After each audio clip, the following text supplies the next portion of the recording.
כל כך מאוחר. מה אני יכולה להגיד אלא אני מצטערת, באמת אני מצטערת. מה? את מוכנה לחדש את המנוי? תודה. תודה, תודה, באמת תודה.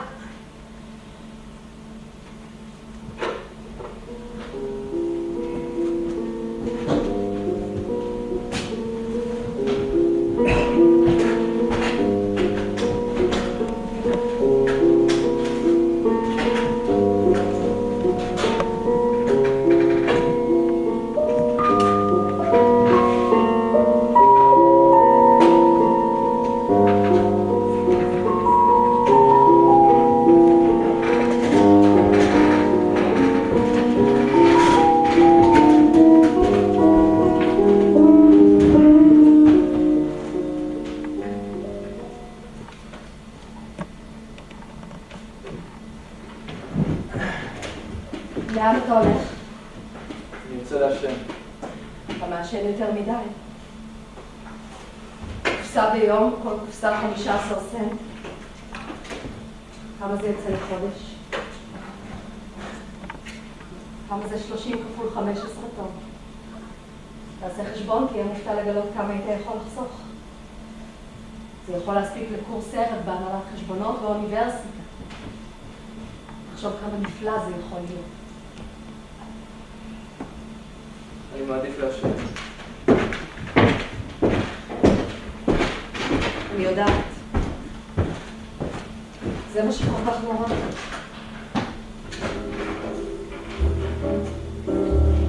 מולנו, מעבר לרחוב, היה אולם הריקודים פרדייז. בערב, באביב, החלונות והדלתות היו פתוחים והמוסיקה נשפכה החוצה. לפעמים היו מקבלים שם את כל האורות, חוץ מכדור זכוכית ענק, שהיה תלוי מהתקרה. הוא היה מסתובב לאט לאט, וממלא את החושך בקרני אור בכל צבעי הקשת. והתזמורת הייתה מנגנת איזה ואלס או טנגו, משהו איטי וחושני. היו זוגות שיצאו החוצה לסמטה לחפש קצת פרטיות. אפשר היה לראות אותם מתנשקים מאחורי מיכלי ההשפעה ועמודי הטלפון. זה הוסיף קצת עניין לחיים של אנשים כמוני. חיים אפרוריים שלא קורה בהם כלום.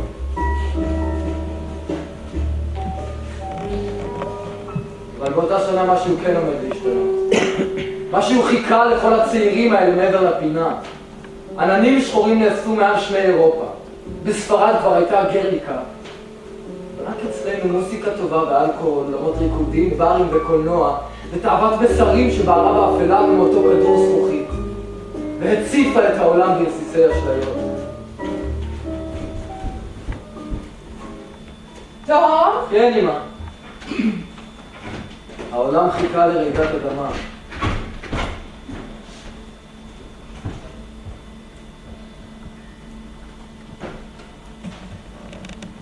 תחליף די עלוב למרפסת. על מה אתה מסתכל? על הירח. יש ירח האלה? נכון. חוט דק של כסף בשמיים. קיבלת משאלה? מה ביקשת? זה סוד. סוד, אה? בסדר. גם אני לא אגלה לך את הסוד שלי, אני אתעטף במסתורים בדיוק כמוך. מתרבים שאני יכול לנחש מה המשאלה שלך? מה זה עד כדי כך שקוף? טוב, את לא בדיוק ספינקס. לא, לי אין סודות. אני אגיד לך מה ביקשתי. הצלחה וחיים מאושרים לילדים הנפלאים שלי. זה מה שאני מבקשת בכל פעם שיש ירח. וגם כשאין. זה מה שאני מבקשת. חשבתי שביקשת מחזר צעיר לנורה. למה שתחשוב ככה? לא זוכרת שביקשת ממני למצוא מישהו? כן, אז... אז... מצאתי מישהו... מה? חזר צעיר. אתה רוצה להגיד שהזמנת עליהם איזה בחור? כן, הזמנתי אותו לארוחת ערב. באמת? באמת. באמת? והוא יבוא? הוא יבוא. מתי? בקרוב. די, טוב, תפסיק למתוח אותי וספר לי. לספר מה? למשל, הייתי שמחה לדעת מתי הוא יבוא. מחר. מחר. כן, מחר. טוב, עד מחר אני לא אספיק שום דבר. תספיקי מה? להתכונן. אני לא מבין מה יש פה להתכונן. תום, בטח שצריך להתכונן. אני רוצה שהכל יהיה יפה, לא סתם. אני מוכרחה מהר לחשוב על משהו. אני לא מבין, מה יש פה? מה הוא עושה? גם הוא עובד במחסן. נו בטח, אחרת... הוא לא שותה, נכון? אל תתחילי. זאת אומרת שהוא כן שותה. לא, שאני יודע. אז תברר, תבדוק. הדבר האחרון שהייתי צריכה בשביל הבת שלי זה להתחתן עם בחור שאוהב לשתות. אמא, יש הרבה בחורים שפוגשים בחורות ולא מתחתנים איתן. טוב, תדבר בהיגיון, ואל תהיה כזה סרקסטי. מה את עושה? אני ישר את הקרבולת הזאת. איזה מעמד יש לו במחסן לבחור הצעיר? מעמדו של הבחור הצעיר הוא עלה לאחרונה לדרגת תפקיד משלוחים, אמא. נשמע בהחלט תפקיד עם אחריות. תפקיד שגם אתה היית יכול למלא אם רק היית רוצה. כמה הוא מרוויח? יש לך מושג? למיטב ידיעתי $85 לחודש. טוב, לא ממש מכובד, אבל... אז $20 יותר ממני. זה אני יודעת טוב מאוד, תאמין לי. אבל בשביל בעל משפחה, $85 בחודש זה לא משהו שאפשר לחסוך ממנו. נכון, אבל הוא לא בעל משפחה. אבל יכול להיות שהוא יהיה, לא? מתישהו? בעתיד. הבנתי. תוכניות וסידורים לעתיד, אה? טוב, אתה הבן אדם היחיד שאני מכירה שמתעלם מהעובדה שהעתיד הופך להיות ההווה, ההווה הופך להיות העבר, והעבר הופך להיות משהו מתחרטים עליו אם לא מתכננים אותו מראש. אני אקדיש לזה מחשבה ואודיע לך אם הבנתי. תשתוק, איך קוראים לו? אוקונור. ג'ים אוקונור, בהזהרה אחת קטנה. לא סיפרתי לו על לורה. לא גיליתי לו את כל המניעים האפלים והכנוסים שלנו. פשוט הזמנתי אותו לארוחת ערב, הוא אמר אוקיי, וזאת הייתה כל השיחה. ברור, הרי אתה לא תבזבז מילים סתם. בכל מקרה, כשהוא יגיע ויראה כמה היא נחמדה וכמה היא יפה וכמה היא מתוקה, הוא יודע לאלוהים שהוא זמן לארוחת הערב. את לא צריכה לצפות מלורה ליותר מדי. למה אתה מתכוון? שבשבילנו לורה היא כל הדברים הנפלאים האלה כי היא שלנו ואנחנו אוהבים אותה. אנחנו אפילו כבר לא שמים לב לזה שהיא נחה. אל תגיד את זה! זאת האמת, זה מה שהיא. וזה לא הכל, לורה מאוד שונה מבחורות אחרות. אני חושבת שזה רק לזכותה. לאנשים מבחוץ היא יכולה להיראות מוזרה. אל תגיד מוזרה. זאת האמת. זה מה שהיא. למה אתה מתכוון מוזרה, אם מותר לי לשאול? יש לה עולם משלה. עולם של יצורים קטנים מזכוכית. היא כל היום יושבת ומקשיבה לתקליטים ישנים.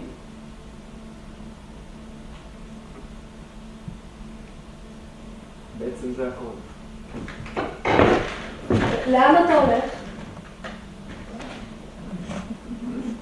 לקולנוע.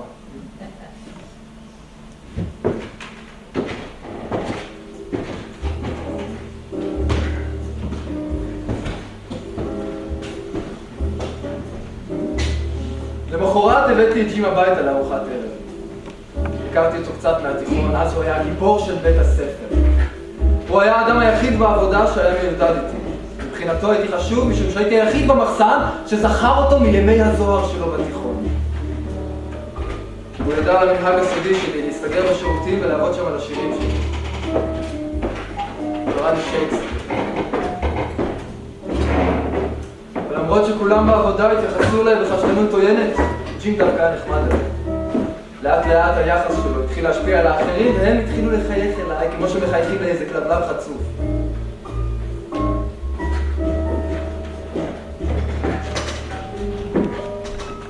ידעתי שג'ים ולורה הכירו בתיכון.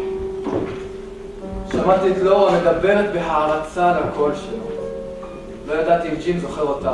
וגם אם הוא במקרה כן זכר אותה, הוא לא ידע שהיא אחותי כי כשהזמנתי אותו לארוחת ערב הוא חייך ואמר, אתה יודע שייקספיר. לא חשבתי שיש לך משפחה.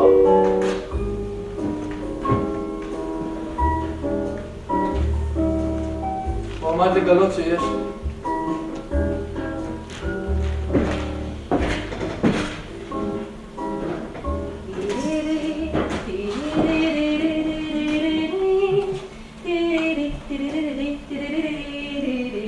למה את רועדת? אמא, את מכניסה אותי ללחץ. למה? מכל הסיפור הזה, את עושה מזה כזה עניין. לורה, אני לא מבינה אותך. אני מסרבת להאמין שאת באמת רוצה לשבת בבית כל הזמן. אז למה את כל כך נגד כשאני מנסה לעשות בשבילך משהו?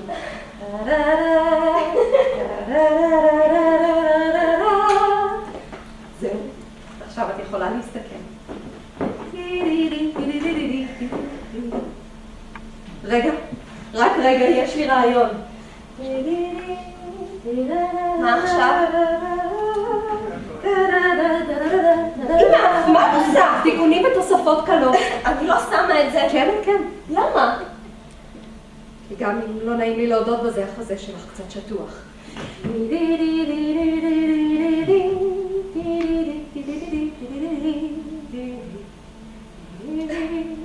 זה כאילו אנחנו חומות, זה כמו לשים מלכודת. כל בחורה יפה עם מלכודת.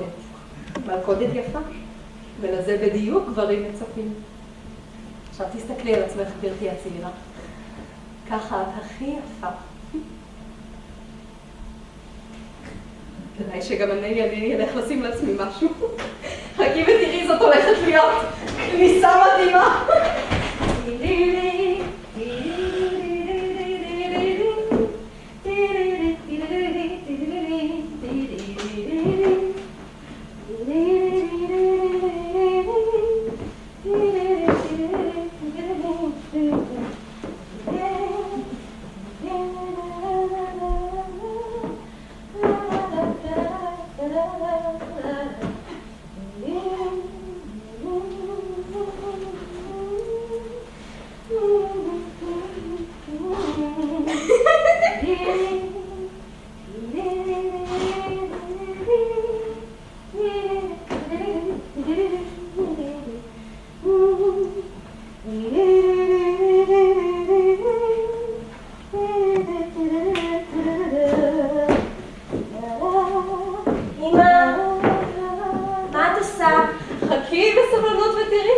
משהו שמצאתי בארגז הישן, האופנה לא השתנתה עד כדי כך. ועכשיו תראי את אמא שלך.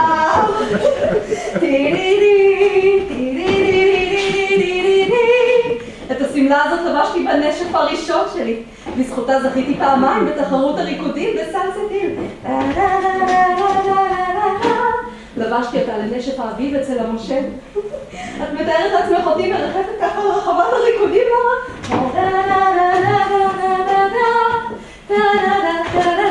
לבשתי אותה לכבוד המחזרים שבאו לבקר אותי בימי ראשון. לבשתי אותה ביום שפגשתי את האבא שלך. אני מקווה שאחיך יגיע לפני שירד גשם. נתתי לו כסף קטן כדי שהוא ומיסטר אוקונור יוכלו לחזור הביתה ברכבת. איך אמרת שקוראים לו? אוקונור. מה השם הפרטי שלו? אני לא זוכרת. ג'ים. כן, זהו, זה נזכרתי. ג'ים. את בטוחה שקוראים לו ג'ים אוקונור? כן, למה? זה אותו אחד שתום הכיר בתיכון? הוא לא אמר, אני חושבת שהוא הכיר אותו בעבודה. היה ג'ים אוקונור ששנינו הכרנו בתיכון. אם זה אותו אחד שתום מביא הביתה לארוחת ערב, אני לא אוכל לשבת איתכם לשולחן. אני מצטערת. איזה מין שטות זאת. שאלת אותי אם היה פעם מישהו שמצא חן בעיניי. את זוכרת שהייתי לך תמונה? את מתכוונת לבחור מהתיכון? כן. לא רע. את היית מאוהבת בבחור? אני לא יודעת.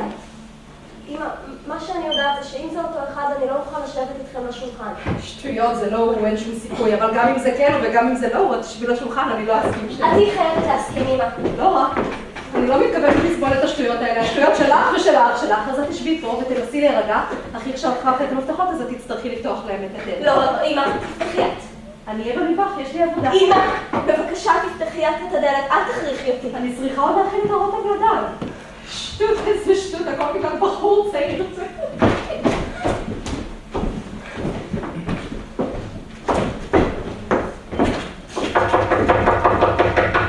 לורה, הדלת!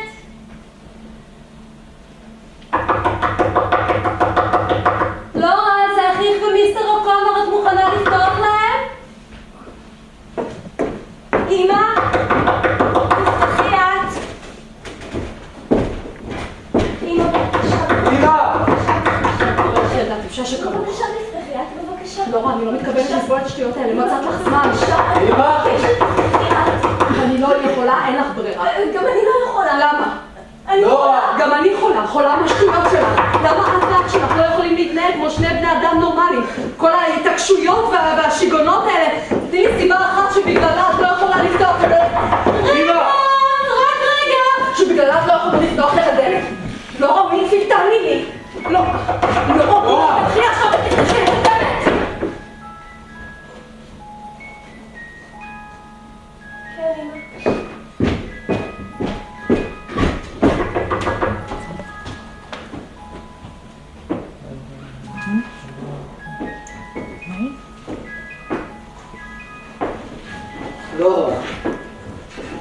תכירי את ג'ים. ג'ים זאת אחותי לורה. נעים מאוד. נעים מאוד. היה שלך קרה, לורה. סליחה. אני צריכה... מה קרה? היא נורא ביישנית. ביישנית, אה? זה די יוצא דופן לפגוש שם בחורה ביישנית. אני לא ידעתי בכלל שיש לך אחות. שייקספיר. אז עכשיו אתה יודע. יש לי אחות.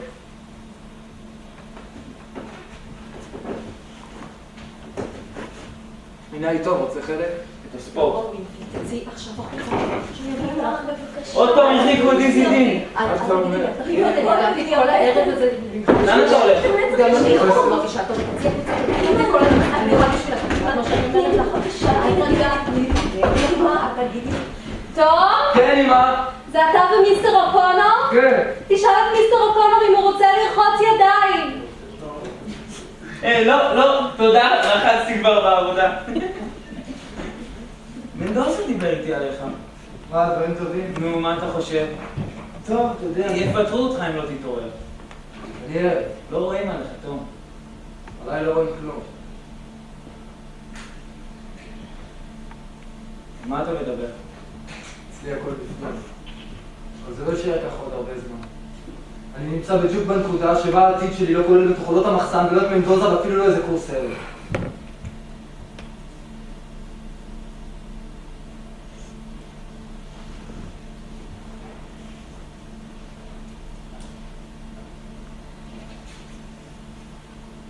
איגוד הימאים של צי הסוחר?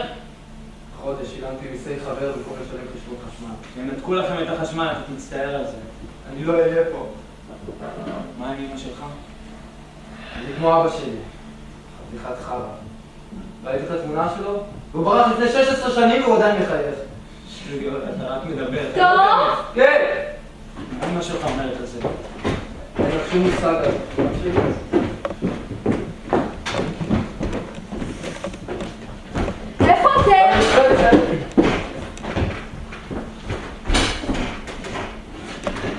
סוף סוף מיסטר אוקונור.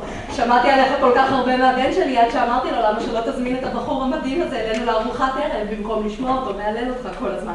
הייתי שמחה להכיר את החבר הזה שלך מהעבודה, אני לא יודעת איך יצא שהבן שלי כל כך לא חברותי, אצלנו לא מתנהגים ככה בדרום. אמא. כן יקירי? מה עם האוכל? חמוד שלי. תיגש לשאול את אחותך אם ארוחת הערב מוכנה, הרי אתה יודע שהיא אחראית עליה? תגיד לה ששני בחורים רעבים יושבים ומחכים כאן. פגשתם כבר את נורה? כן. היא פתחה לכם את הדלת, יופי, אז כבר נפגשתם, אתה יודע, זה די נדיר לפגוש בחורה שהיא גם עדינה וגם יפה כמו נורה וגם עקרת בית כל כך טובה. אני בכלל לא כזאת, אף פעם לא הייתי טוב. בדרום היו לנו כל כך הרבה משרתים, אבל זה חלף עבר, תם ונשלם, אין אפילו זכר לימים הטובים. המחזרים שלי היו כולם בנים של בעלי אחוזות, אז כמובן חשבתי שאני אתחתן ואגדל משפחה באחוזה גדולה ומשפוארת, אבל זה גבר שמציע נישואים, והאישה שאומרת כן. ואני לא התחתנתי עם בעל אחוזה, אלא עם גבר שעבד בחברת הטלפונים, הג'נטלמן שם בתמונה שנראה כל כך מרוצה מעצמו. ועכשיו הוא מסתובב לו בדרכים, ואני אפילו לא יודעת איפה הוא. אבל מה אני מספרת לך על הצרות שלי? ספר לי אתה שלך, ואני מאוד מקווה שאין לך. טוב! איפה אחותך? לא אומרת שהיא לא מרגישה כל כך טוב, היא חושבת שאולי כדאי שהיא לא תצטרף אלינו. מה? שטויות, שטויות. לא